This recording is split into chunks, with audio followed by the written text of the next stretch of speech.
আপনারা যখন বলেন নির্বাচন দিতে হবে, নির্বাচনের সুষ্ঠু পরিবেশ আছে, লেভেল প্লেইং ফিল্ড আছে, আমাদের ডেমরা অঞ্চলের এখানকার জনগণ জানতে চায় আমাদের দেশ নিরাপত্তা পরের কথা, জনগণ নিরাপত্তা পরের কথা। যারা আগামী দিনের দেশ পরিচালনা করবে তারা তো তার দলের কর্মীদেরকে নিরাপত্তা দিতে ব্যর্থ হয়েছে।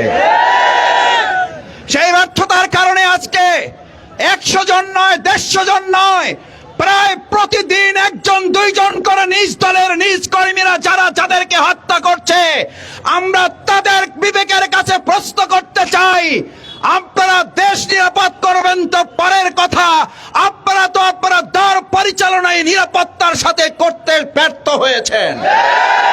যারা দল পরিচালনায় ব্যর্থ, যারা দলের কর্মীর নিরাপত্তা দিতে ব্যর্থ, এই দেশের মানুষ বিশ্বাস করতে চায় না তারা দেশ পরিচালনায় সফল হবে, জনগণের নিরাপত্তা দিতে পারবে। এটা কল্পনা ছাড়া আর কিছুই নয়।